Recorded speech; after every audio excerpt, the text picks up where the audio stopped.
Welcome back to All This Math. This is Professor Parker, and today we're going to do some factoring. We're going to factor this expression right here, 3x squared minus 8x plus 4. Now, when you see a quadratic trinomial, such as this one, first know that there are multiple methods that you could use to factor this. All right. Now, of course, when we say factor, we're not solving an equation. Notice I didn't use the term solve, right? That says factor. We're not solving anything. We're not trying to figure out what x is. All we're trying to do is we're trying to take this expression, which is a trinomial, which has 1, 2, 3 terms, and we're trying to break it down into smaller parts. And when we're finished, we're going to have broken it down into 2 binomials. That's what we're going to do. All right. Now, and as I also said, there are multiple methods. There's like the trial and error method. There's another method I like called the swing method. There's just a few different methods, but today in this particular video, what we're going to talk about is something that I call stretch and group. And basically what it is we're going to use factoring by grouping, but we can't use factoring by grouping until we change this trinomial, which has 3 terms, into an expression with 4 terms. All right. So we can factor by grouping, which is basically just taking a GCF of 2 separate binomials or 2 separate groups of 2 terms or binomials. Taking the GCF out of them. That's all factoring by grouping is. So don't get intimidated by that. All right. So first thing is we want to identify our lead coefficient and our constant. That's always your first step when we use this method. So our lead coefficient is 3 because it's in the lead. It's in the beginning. It's the coefficient of the quadratic term. So our lead coefficient is 3 and our constant is 4. 4 is a constant because it's by itself. It has no variable attached to it. So our lead coefficient and our constant are 3 and 4, right? You want to do that first, all right? Next step in this method, you multiply those 2 numbers together. So you multiply your lead coefficient and your constant together. So 3 times 4 is going to be 12. Now, as you sit and watching this video, you should be taking notes. So you might want to pause after each part that I say and then just write down this specific instruction. Step number 1 was to identify your lead coefficient and your constant. So you want to write that down into your notebook. And then step number 2 was you want to multiply or find the product of the lead coefficient and the constant. That's step number 2. That's where we get the 12 from. All right. Now, the third step is when we find our 2, what I call magic numbers. 2 magic numbers. Now, what's so magical about these numbers? Well, the 2 magic numbers are 2 factors of 12 that add up to the middle term coefficient. 2 factors of 12, the 12 that we got from multiplying our lead coefficient by our constant, 2 factors of 12 that add up to, in this case, -8. So in order to do this, we need to think of and be conscious of and aware of what are the factors of positive 12. 12 times 1, but 12 plus 1 does not equal -8. So throw that out. What about 4 times 3?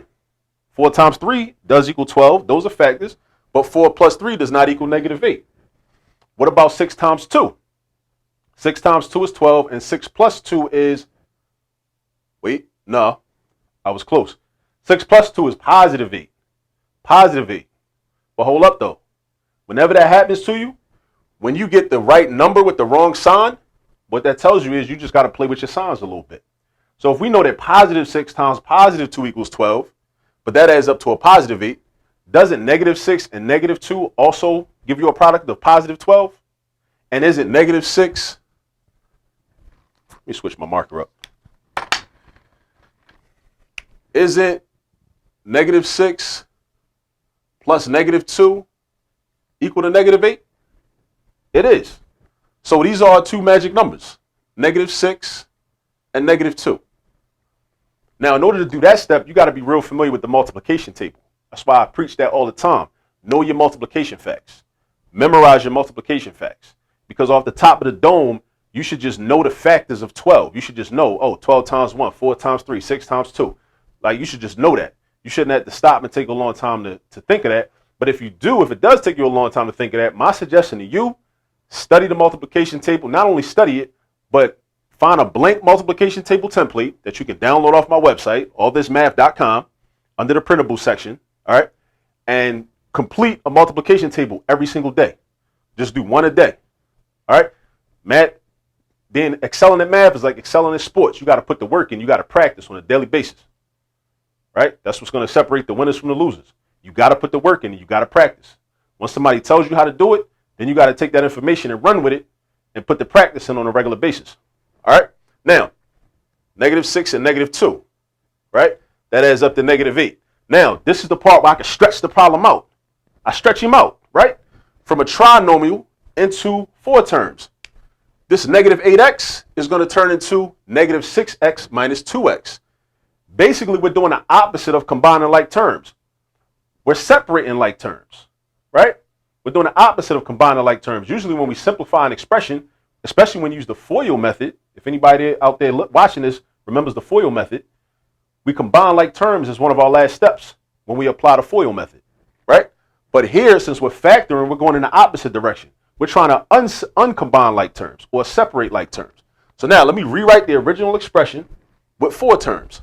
So it's going to look like this. 3x squared minus 6x minus 2x plus 4. Now I got my 4 terms. Now what we got to understand, and what you got to understand, you out there watching this video, you got to understand that this expression right here is equivalent to this original expression. Because the 3x squared didn't change. The 4 didn't change. You might be thinking, well, where'd these come from? These came from the magic numbers. Where'd the magic numbers come from? These 2 numbers are factors of 12, and they also add up to the middle number.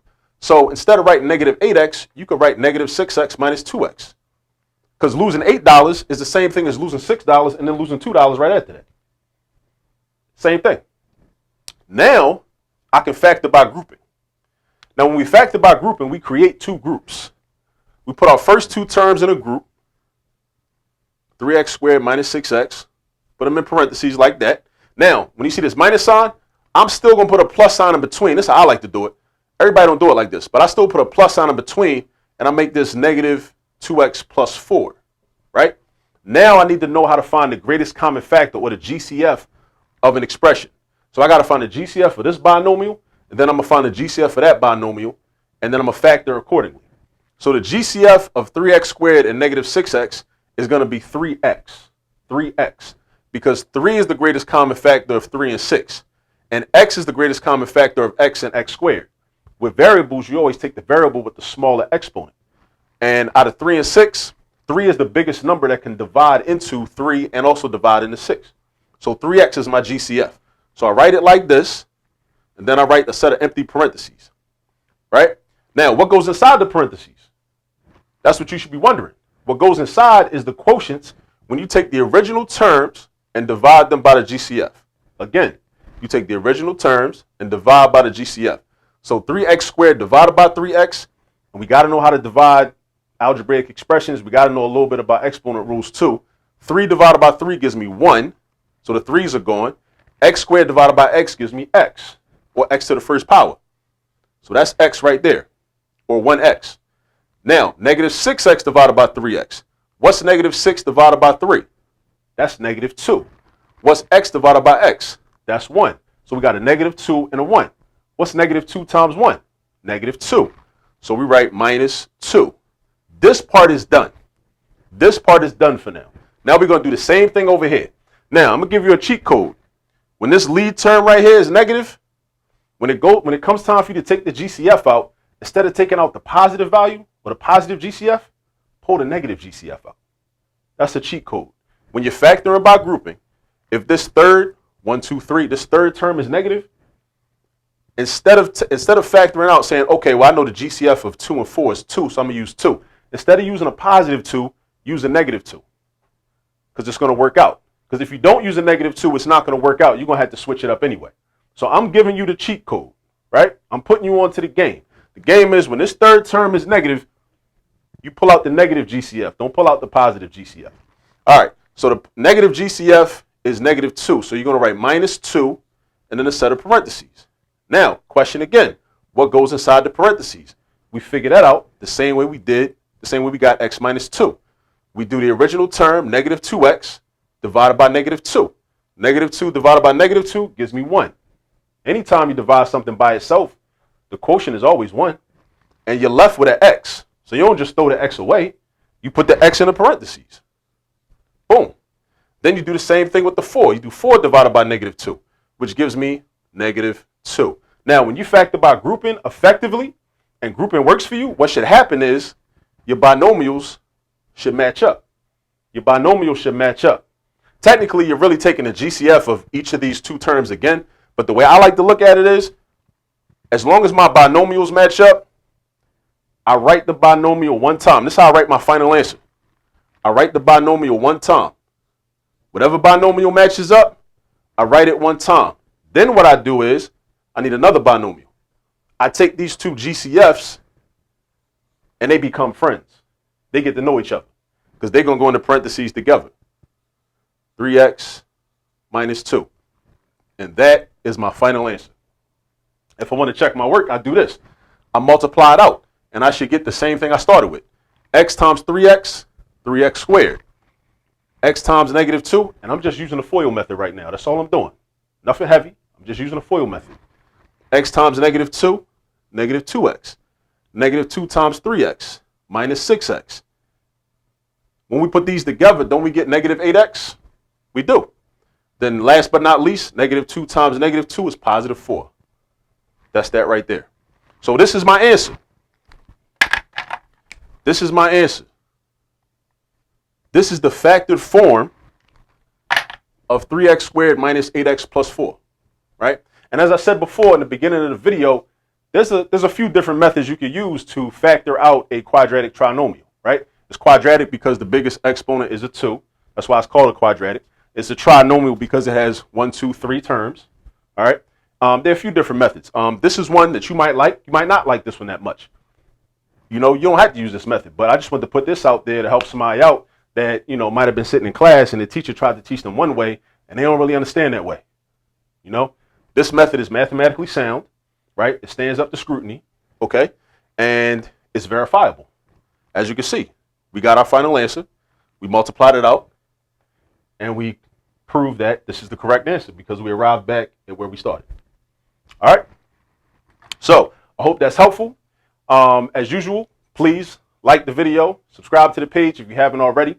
Tell some people about the page. Tell them what we're doing over here, All This Math. And as usual, as I always say, remember, there's all this math all around you. Peace.